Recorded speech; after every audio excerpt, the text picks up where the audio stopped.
Welcome, gun runner.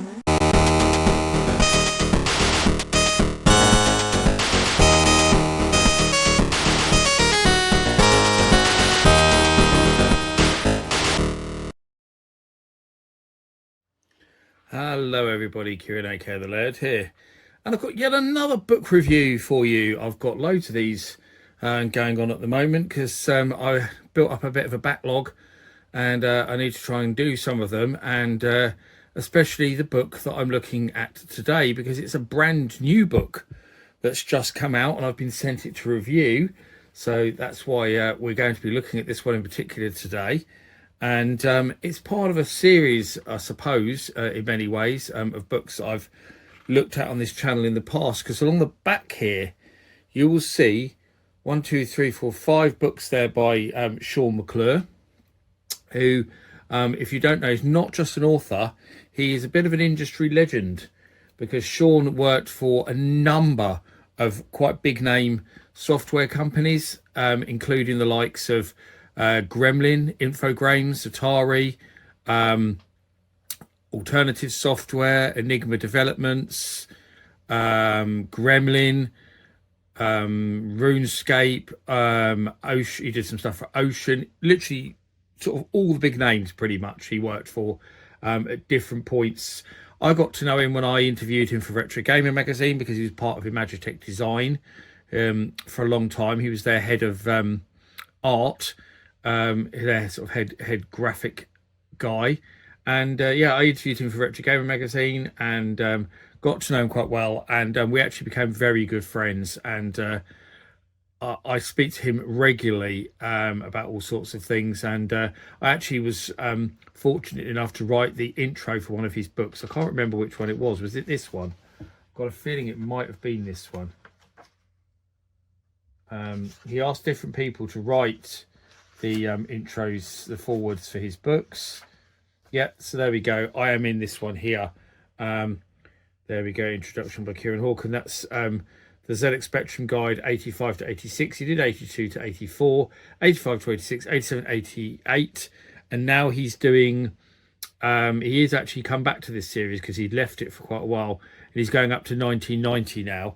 And he said that's going to be the last one, but I'm hoping he does carry on and go into the 90s, because there was still some quite interesting stuff released after 1990. So I'm hoping he does continue doing that. It's a good series of books.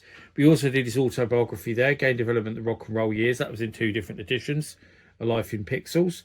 It's 2 different versions. That shows Bubsy on the cover, because he worked on he did all the graphics for the Jaguar version of Bubsy, Jaguar exclusive, which of course actually has just been republished, because it is on the new Bubsy collection that Atari have released. So yeah, so that's really interesting. A kind of current link up there in terms of what he does. I wonder if he realizes that. Actually, I must speak to him and let him know. And then over there's his Adventure Games book, which I haven't yet looked at. That's in my backlog, but I wanted to do the book we're looking at today first, and then I'll probably get onto that in the next couple of weeks, because it ties in very closely with the book we're looking at today. And in many ways I should have really looked at that book first, but because this is new, I want to get this one out there, and I promised I would, because obviously this is a book he's trying to promote and sell at the current time, and that is How to Design Adventure Games. You can see where it links into the Adventure Games book there. Includes advice from top developers, and it was by Shaun McClure, of course.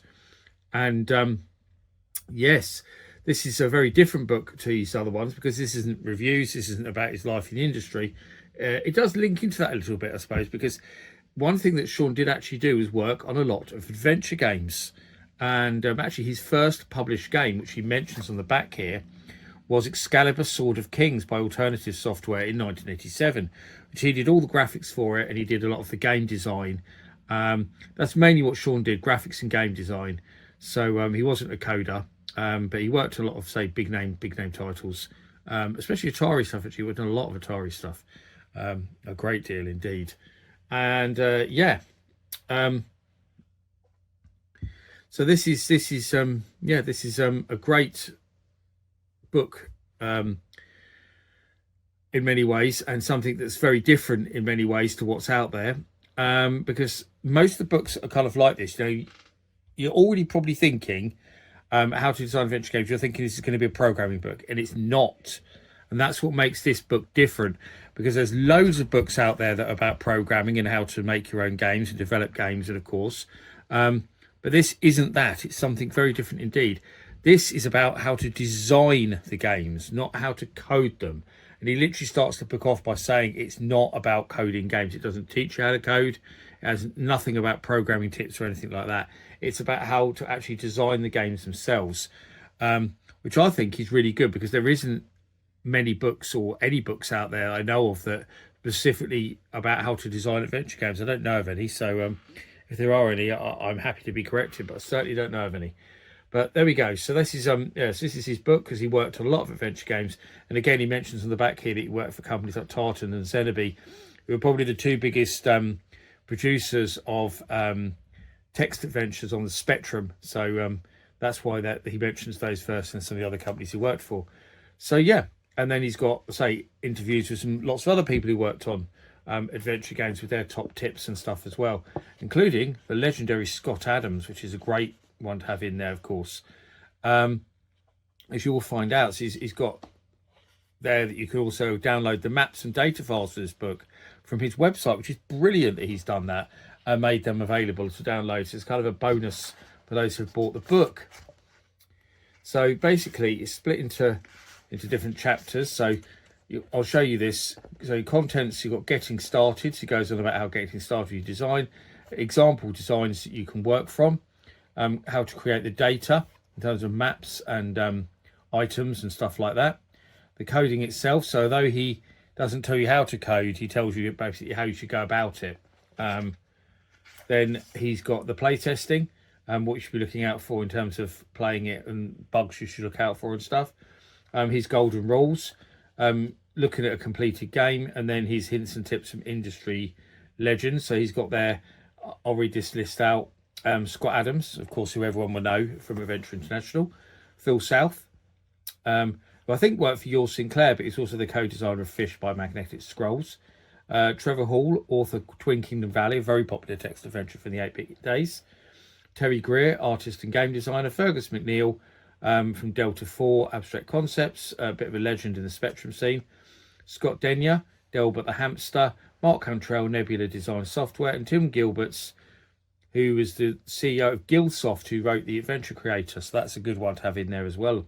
Especially considering the theme of the book. So he says there, who is this book for?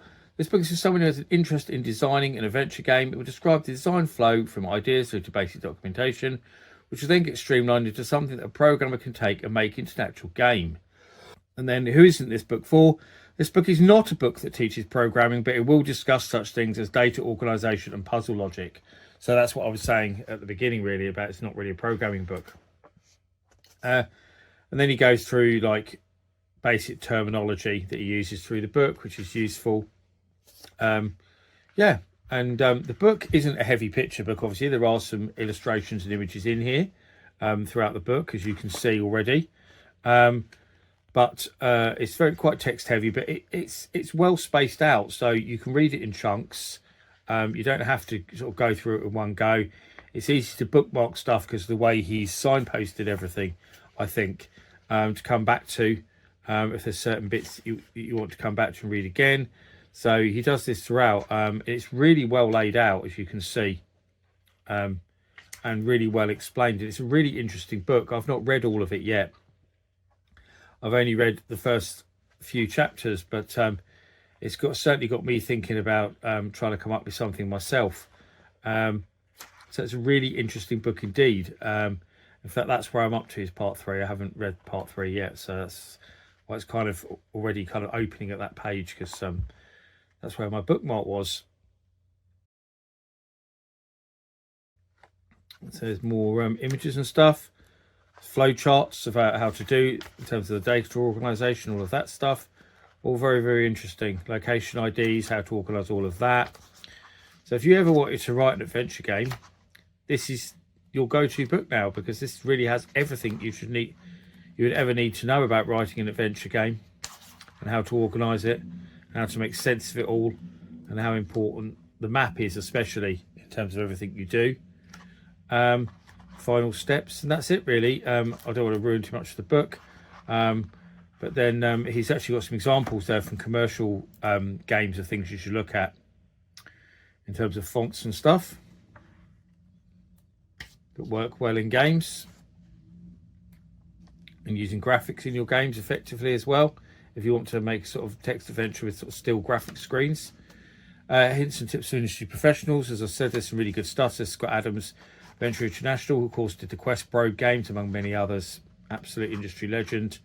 So all of his stuff. Phil South, I would say, was a writer on Your Sinclair, but also designed Fish, a quite famous text adventure there.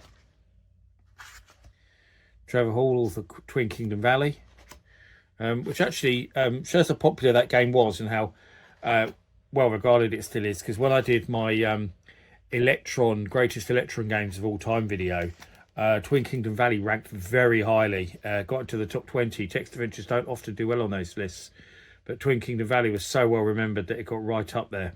So that was cool to see. Terry Greer, artist and game designer. There we go. So some stuff from him.